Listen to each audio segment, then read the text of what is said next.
Ça fait cher les lentilles. Xcode et le simulateur VisionOS d'ici la fin du mois. Un labo de test à Londres et pas à Paris. Le timbre-poste fait mieux que le grand écran. Final Cut dans le masque. Mercredi 7 juin 2023. François Le Truédic. Benjamin Vincent depuis Cupertino en Californie. La quotidienne iWeek épisode 411. Bonjour à tous. Et la WWDC 23 depuis Cupertino où je me trouve, c'est avec le soutien de Yves EVE, dont vous connaissez les produits connectés, une technologie d'avenir avec l'intégration de Matter, le nouveau standard domotique universel, mais aussi de Thread, une intégration parfaite à la maison avec les accessoires d'autres fabricants pour une expérience utilisateur unifiée et une confidentialité absolue, pas d'inscription, pas de pistage, aucune dépendance vis-à-vis d'un cloud.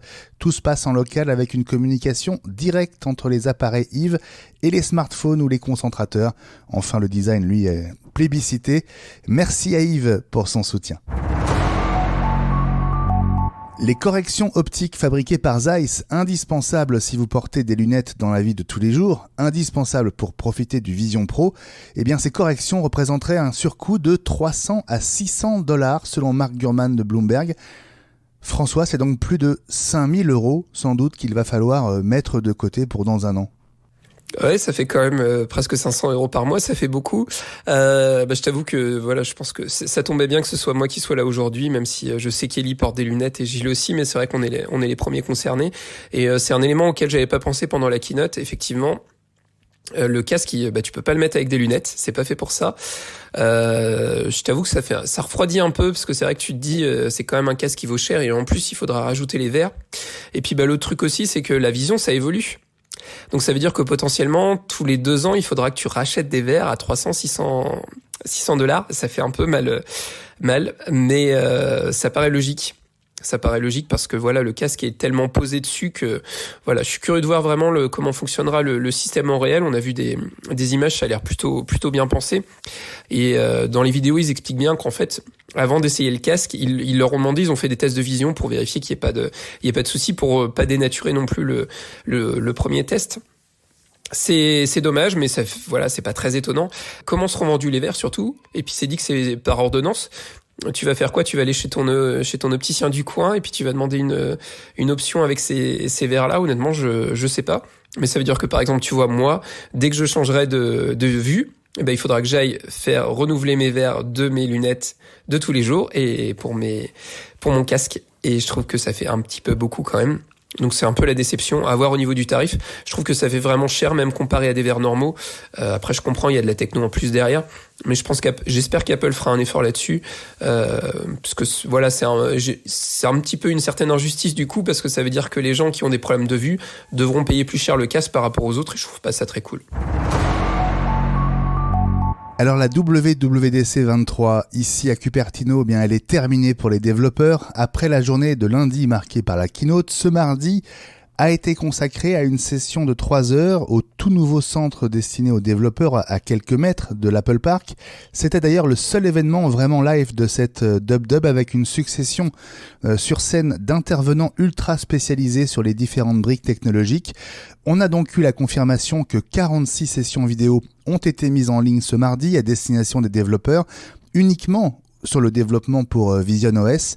Quant aux outils de développement, notamment une nouvelle version bêta de Xcode et le simulateur de Vision Pro pour tester un projet d'app, ils arriveront d'ici la fin du mois de juin.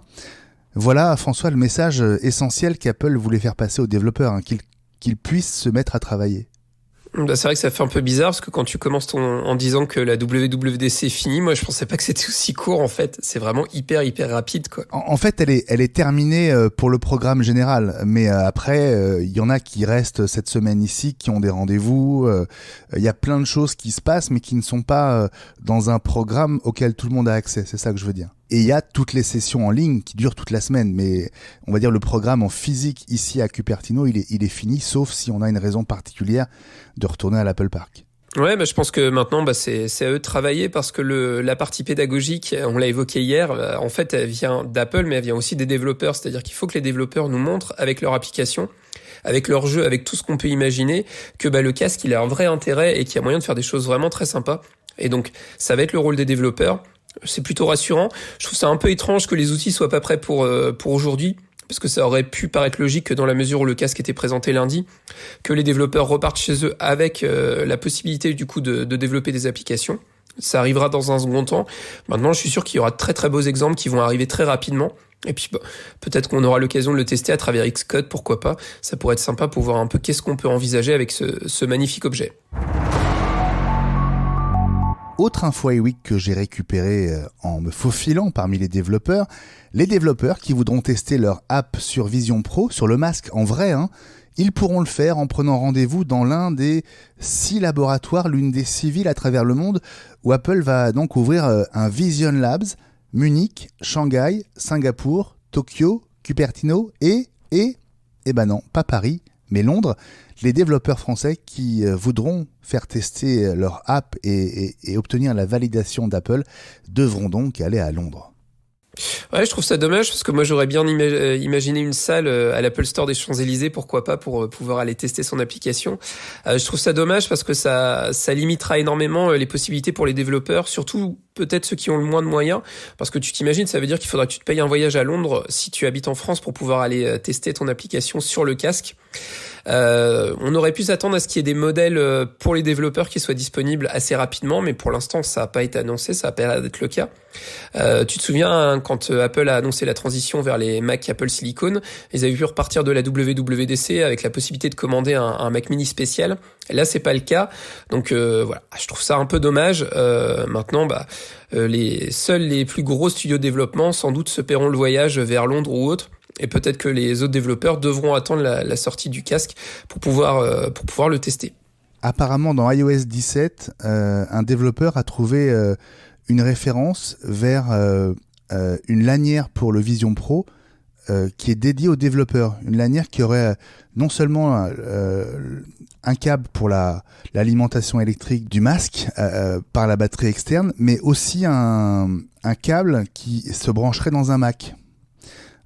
Et donc ça accrédite l'hypothèse qu'il y aurait des kits de développement avec le masque.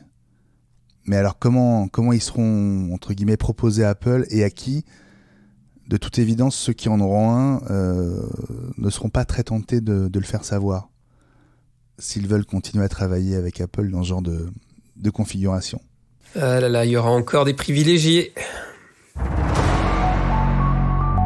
Un mot sur la salle où se déroulait cette présentation technique, 200 places, une sorte de mini Steve Jobs Theater au sein du centre destiné aux développeurs, une salle dont le budget, à mon avis, se chiffre en plusieurs millions de dollars, avec des caméras 4K un peu partout, dont plusieurs sur des rails motorisés dissimulés dans le faux plafond, des haut-parleurs vraiment partout, devant, derrière, sur les côtés et au-dessus de nous, puisque la salle est certifiée Spatial Audio. Quant à l'écran, une merveille absolue. Alors à vue de nez, je dirais qu'il fait 8 mètres, 10 mètres de long peut-être sur 2 mètres 50 de haut. Et ce qui est sûr, c'est qu'il réunit 16 588 800 pixels, puisque ça a été affiché en grand à l'écran à un moment, et donc une définition vraiment extraordinaire. Comme l'a fait remarquer le patron du centre destiné aux développeurs qui est venu ouvrir cette session, eh bien 16 millions et demi de pixels, c'est nettement moins que les 23 millions de pixels cumulés du Vision Pro sur les 2 yeux, et pas sur un écran qui fait 10 mètres de long, mais sur un format pas plus grand qu'un timbre-poste. Ouais, c'est là où on se rend compte de la démesure de ces écrans, ce qui justifie aussi le prix. C'est vrai que on a tous été désagréablement surpris par le prix, mais en même temps, quand on voit la débauche de technologie qu'il y a dedans, je pense qu'il faut vraiment le voir comme ça, comme une débauche de techno. Non, cette salle, j'ai vu les petites photos que tu nous as envoyées, ça a l'air sympa. C'est un amphithéâtre qui est hyper classe. On peut espérer qu'il va vraiment beaucoup servir et qu'il y aura pas mal de développeurs à pouvoir y aller. Peut-être qu'un jour il y aura des mini keynotes organisées là-bas. Après tout, pourquoi pas, pour changer. Moi, ça me dirait bien d'aller faire une présentation là-bas. Ça a l'air plutôt cool.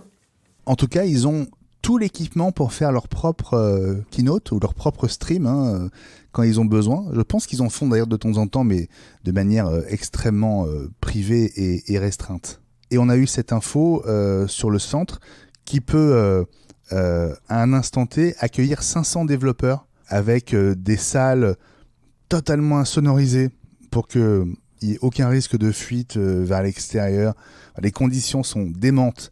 Il y a évidemment tout le matos de test, il y a tous les ingénieurs, il y a tout. Enfin, je pense que quand tu as une belle app, un beau projet et que Apple accepte de t'y accueillir, ça doit être fou. Ça doit être le paradis du développeur iOS ou Mac et bientôt Vision Pro. Et puis Final Cut en version réalité augmentée sera disponible sur Vision Pro dès le jour de son lancement. C'est ce qu'affirme Matti Apoja, un réalisateur qui a eu accès au masque en avant-première. Alors le montage se fera avec un mélange de mouvements oculaires et de gestes. Dans ce cas, le Vision Pro pourrait servir de moniteur à un Mac auquel il serait relié, selon iMore. Qu'est-ce que t'en penses, François ? Je t'avoue que je demande à voir. Maintenant, ça montre une chose, c'est qu'autant Apple a mis beaucoup de temps à développer Final Cut pour iPad. 10 ans. Parce qu'il s'est quand même écoulé beaucoup d'années, alors qu'on en a beaucoup parlé. Et là, dès le jour de sortie, on aura le droit à Final Cut sur le masque, alors que le masque, il se vendra moins que l'iPad s'est vendu. Donc ça montre qu'Apple a vraiment très envie de montrer que c'est bien son superbe masque. Mais je suis curieux de voir vraiment l'histoire des gestes, même pour le clavier et compagnie, parce que ça va être une autre façon d'utiliser pas son ordinateur du coup, enfin si son ordinateur spatial, mais à voir ce que ça donnera, mais ça peut être sympa à tester. Maintenant du coup tu te retrouves avec un abonnement de Final Cut pour ton Mac, un abonnement de Final Cut pour ton casque, ton masque pardon, un abonnement Final Cut pour ton iPad, ça va finir par revenir cher quand même. La quotidienne iWeek revient demain.